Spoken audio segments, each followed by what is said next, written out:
அனைவருக்கும் வணக்கம். நான் உங்கள் ஜெயம் கோபால். கணவன் மனைவி வாழ்ந்தா இப்படி வாழணும் அப்படிங்கிற தலைப்புல நம்ம பார்க்கலாம். இப்போ கணவன் அப்படிங்கிறது ஒரு ஆண் ஜாதகத்துல ஜாதகரை குறிக்கும், மனைவி அப்படிங்கிறது ஒரு பெண் ஜாதகத்துல ஜாதகியை குறிக்கும். ஆண் ஜாதகத்துல 7ஆம் இடம்ங்கிறது மனைவியை குறிக்கும், பெண் ஜாதகத்துல 7ஆம் இடம்ங்கிறது கணவனை குறிக்கும்.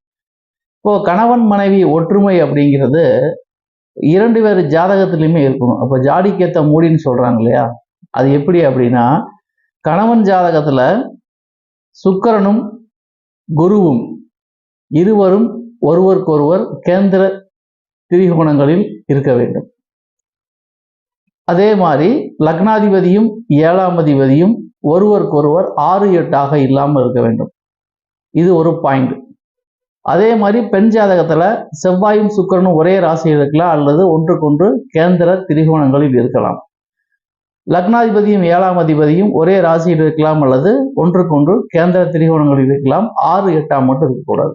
இப்போ அடிப்படையா பார்க்க வேண்டியது ஒற்றுமை அப்படின்னா, ஜாதகரும் கலத்தனமும் இருவரும் நட்பா இருக்கணும். ஒருவருக்கு ஒருவர் பகையாக இருக்கக்கூடாது. 2வது, ஒருவருக்கு ஒருவர் 6-8 இருக்கக்கூடாது. இதுதான் அடிப்படையான அம்சம். இப்போ லக்னாதிபதியும் 7ஆம் அதிபதியும் ஒரு ராசி கட்டத்துல, அதாவது கேந்திர திரிகோணங்கள் இருக்கிறாங்க, ஆனா அம்சத்துல 6-8 இருக்காங்க. இது ஒரு பிரச்சனைக்குரிய அம்சம். அதே மாதிரி அம்சத்துல லக்னாதிபதிக்கும் 7ஆம் அதிபதிக்கும் வீடு கொடுத்தவர்கள் ராசி கட்டத்துல 6-8 இருக்காங்க. இந்த அமைப்பும் ஒரு பிரச்சனைக்குரிய அமைப்பு தான். அப்ப வாழ்ந்தா இப்படி வாழணும் கணவன் மனைவி அப்படின்னா, லக்னாதிபதியும் 7ஆம் அதிபதியும் 6-8 இருக்கக்கூடாது, குருவும் சுக்கிரனும் 6-8 இருக்கக்கூடாது, செவ்வாயும் சுக்கிரனும் 6-8 இருக்கக்கூடாது. இதுதான் அடிப்படையான கான்செப்ட்.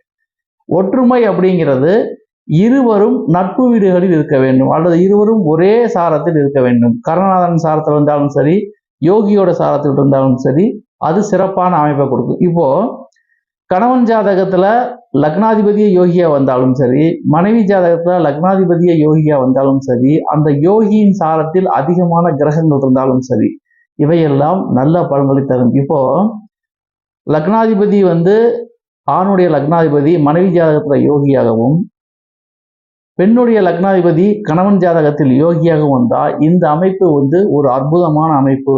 அதே மாதிரி கருணாநாதன் ஆணுக்கும் சரி பெண்ணுக்கும் சரி ஒரே லக்னாதிபதியாக வந்தால் இருவரும் ஒருமித்த கருத்து கொண்டவராக இருப்பார்கள். அப்போ எந்த ஒரு ஜாதகத்திலுமே கணவன் மனைவி ஒற்றுமைக்கு அவங்க ஜாதகத்துல உள்ள அடிப்படை விஷயங்கள் தான் ஹெல்ப் பண்ணும் அப்படிங்கிறத நாம மறந்துடக்கூடாது. கணவன் மனைவி ஒற்றுமைக்கு இருவர் ஜாதகத்திலும் லக்னாதிபதியும் 7ஆம் அதிபதியும் 6-8 இல்லாமல் இருந்தாலே இருவர் ஜாதகத்திலும் ஒற்றுமை என்பது பலப்படும். இவை பொதுவான தகவல் தான்.